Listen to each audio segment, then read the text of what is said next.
This is such a nerve-wracking process. I gotta just like walk right up to him and then whack him. If I do it too early, I die, but I'm mostly done. Yeah, guys, I was able to fill up the Iron Golem Crystal Phylactery. It's currently inside of this item called the Staff of Calling. It's a storage bin for Crystal Phylactery, so I could just switch between my different phylacteries. However, there's one really annoying thing for Iron Golems only, and that's if I were to set it up here. The target is too powerful. Iron Golems have been deemed too overpowered to be summoned, so I guess I'll just stick to Blazes, I guess. Welcome, guys, to Mana and Artifice episode number 18, where I'm going to cover probably all of the content in Mana and Artifice eventually.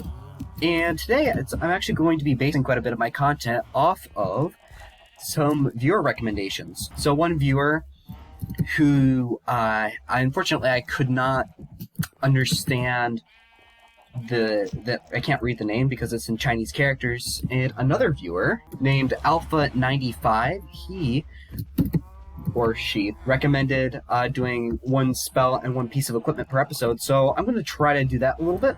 So I am going to be showing a new spell, and I am going to be showing the inscription table. Sorry, the transcription table. It's the inscription, transcription.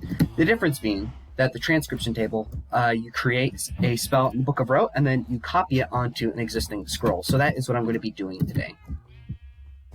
But in order to do that transcribing, I'm going to actually need some Eldrin Wellspring Energy. So I have created a Eldrin Fume filter, crafted like so in your Mana Weaving altar. And I've already shown how to craft how this works, but you just... Oh, sit down, cat. You put your fuel on the bottom, your moat at the top, and then you click that, and then it will siphon off Eldrin energy of that type. So if I were to go into here, as you can see, I'm now getting some some Ender Eldrin Wellspring energy. In Tier 4, we're going to unlock other ways to do this. However, for the moment, that is the only form of that we have access to. I also probably should jump. This is how you craft the Staff of Calling. You just magic staff of some variety, lantern, bars, phylactery, and some bars. By the way, now I'm going to go down here. So the way that the transcription table, which I'm going to show in a moment, so we have several ways to use our different types of Eldrin Wellspring energy. However, in order to access it, we have to craft a Eldrin conduit. In this case, we only have access to lesser Eldrin conduits. You put a stick, chimrite gem, and then a variety of moat. The moat will determine which type of thing. So for example, I have a wind Eldrin conduit thing, so that means that I put an air moat on the top. This is a earth one, and one of these things I have a fire. And because I'm going to be transcribing a ender spell pretty soon, I'm going to be needing to have my ender one nearby. And the reason why I'm not placing all of them down at once is because if two of them are too close to each other, they will fritz out, and neither of them will work. So if I were to say, put this one right here, in a moment, if I were to do something that, actually, never mind. Yeah, just all three of them fizz out, then I get rid of that. Now they're both active again. So I've got three different things here that all use Eldrin Wellspring Energy. First being the Affinity Tinker table. Use it to change the affinity of spells. It costs a little bit of experience, as well as the corresponding Eldrin energy that you're turning it into. I'm not entirely sure what these two settings are, but you create the affinity, you change the affinity of the spell. This is the Disenchanter. I've shown it. You put in an item as well as a very specific type of rune forged thing, the Rune of Projection. And then it will cost fire and air Eldrin Wellspring energy, and it will siphon out a random enchantment. I'm not going to be doing that one today. And then this is the transcription table, which is going to be our main focus for this episode. For this, we have several slots. We have the item slot for our Book of Rote, or for our Arcanist ink, and for some lapis. This also does require some experience, so I'm just going to pop off some of this. And now I am going to open up, I'm going to open up my Book of Rote to show the type of spells that I'm going to be creating. So I am eventually going to create this spell. I'm just going to name this, like, Blink Projectile, because that's what this spell is. It is a projectile version of the Blink spell. It makes it so that when you shoot the projectile, you teleport to its location, which is just very useful. However, what I'm going to be creating first is a variety of the Fling spell, actually.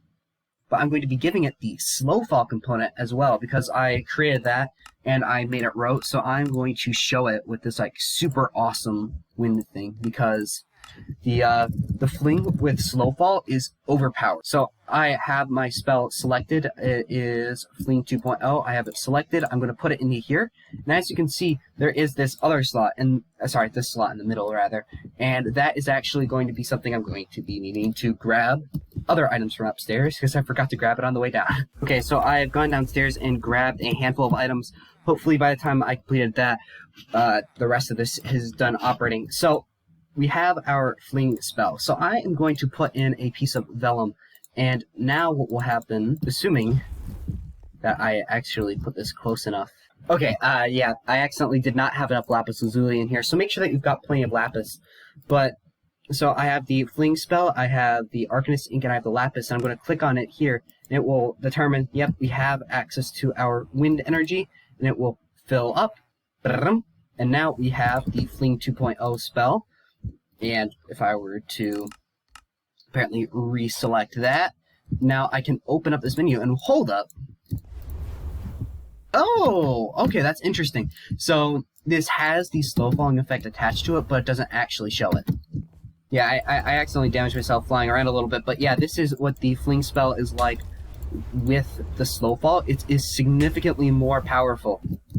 So I'm now actually going to take my old Fling spell and put it away into my spellbook of replaced spells.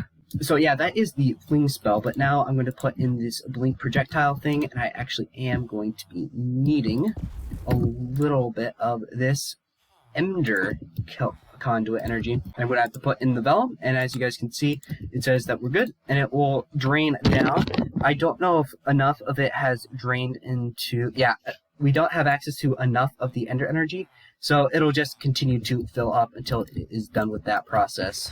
And while this is draining the remainder of my Eldrin energy, I am going to actually mess around with the affinity of the Fling 2.0 spell. So I have it selected on Earth affinity. I'm going to put in my spell, and as you can see, it's good, and it will drain a little bit of experience, and then it will all the way down until I now have a Earth attuned Fling spell, and we can tell because we first of all can hear the sound is a little bit different, but we can also look at the mana cost. It is significantly less because I'm attuned to Earth, and also if you look at my affinity, it is currently becoming more attuned with Earth and less with air.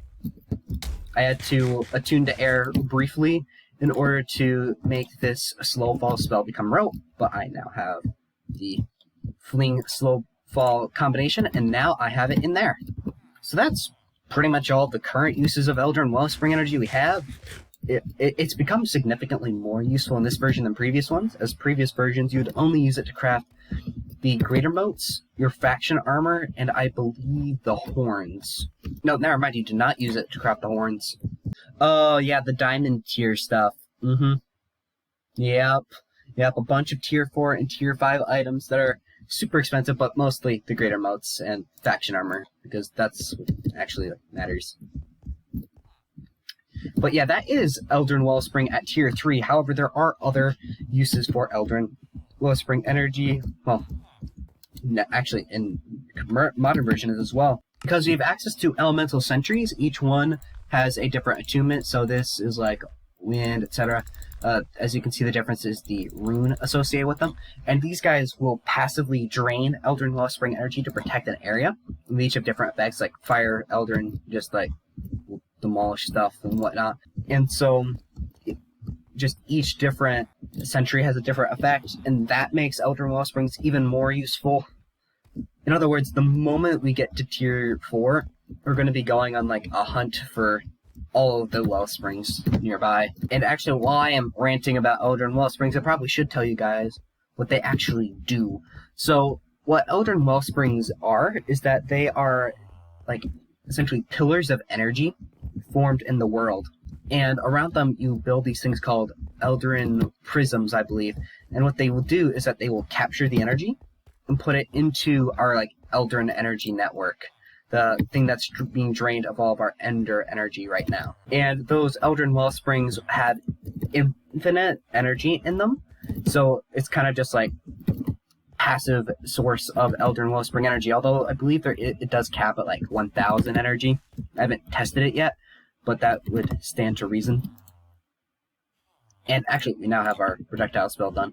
But yeah, just lots of things going on with Eldrin Energy in this tier. I actually am not going to replace the spell because the difference between the Blink Projectile and the normal Blink spell... Oh, we've also got to tune this to Earth, actually. The main difference between the two is that the Blink Projectile is useful when I am using the Ring of the Enderman, because the Ring of the Enderman will make it so that I can teleport better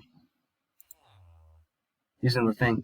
Yeah, so this is the thing, how it works when you have the Ring of the Enderman equipped. You just shoot and it boop, teleports you to the destination. And it can go quite far. Really far. You just right click and it's like, boom, you just traveled 32 blocks.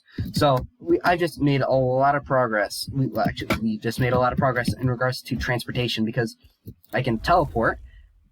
And if I'm out in more open areas, I can use the fling spell to go wee and then have slow falling. And there actually is a third thing available here, so I'm going to just clear this out a bit. Yeah, so I am going to create just a single use spell that I'm not going to ever use again. So I guess that I could create another fling spell. I'm going to create a projectile fling spell, but this one will only be single use. So I'm going to put it in here, and then I'm going to put in a glyph this time. I also am going to be needing a little bit more experience. And I'm also going to be needing my Wind Eldrin Conduit, as well as even more lapis. I'm going to run out of lapis by the end of this episode, just because I've been eating so much of it. Yeah, so the lapis has been filled up. So we have our glyph here, and it is going to drain a little bit of the energy. Go. Suck it up. Give us a single use of a glyph. So as you can see, this glyph is now enchanted, which is intentional. And so now I'm going to look for a quick test subject to apply this projectile to. Here we go. So we have our target, and we are going to apply our blink projectile so we can go a little off, and boom. Defenestrate a sheep with a single use spell. This actually does bring me to one thing I believe I forgot to show. This right here is a mana crystal. Mana crystals are really good, and you can just put them down on a you can put magical items next to them on a pedestal, and it will automatically charge up. So if I were to just use up some of this energy here, yeah, so I just used up some of the charge here. It's now at 1.046, and then I just put it on here. Just you see those little zappy things, and boom, it's now fully charged. It's more useful when the charge is a little bit lower. Like if I were to just have this bracelet here empty, it just would. It's a convenient way to charge stuff up. And it also does give you the mana regen effect at 5 if you're right next to it, although I'm pretty sure if you're even as far as out to here, it's only like 3. Oh, never mind. Out here you don't even get the effect at all. You have to be pretty close, but even then, it just has increasing effects every like 4 or so blocks to get closer to it. And the way that you craft this mana crystal is with a bunch of mana crystal fragments, which are crafted with some chimmerite and purified Mintium dust. All of that combined with a Mote of Magic, which is done through a pretty expensive ritual. You have to have a bunch of bookshelves nearby, which was the reason why there were so many bookshelves downstairs. Yeah, if you just perform this ritual, you get a Mote of Magic, and then you can use that Mote of Magic to create a mana crystal, because mana crystals are pretty useful. I'd say that one of their main uses is with constructs, actually, because some constructs can be equipped with mana cannons, but in order to recharge those, you have to give them a nearby mana crystal, because then it will charge up their little blasters, and then they'll go pew pew pew, which I suppose that does entirely outclass the Eldrin Sentries. However, that does require a little bit more material for setup. Yeah, I'm gonna continue working on this at some point. My first step of continuing to work on this is take this polished basalt bit, and put it up like 10 blocks, because like the windows are gonna be poking right out of there. It looks kind of funky. Well, actually, if I were to put a pair of stairs here, it would not look bad. But everybody, I thank you guys for watching this episode of Mana and Artifice. If you guys appreciate it, feel free to leave a comment. I'm open to accepting ideas for what to do on a particular episode. And if you guys would like to subscribe, that's definitely an option. I wanted to get to 100 subscribers by the end of the year, and through you guys, I will be able to do so. However, just your support is appreciated. I hope you guys have a very good day, and I will see you guys around.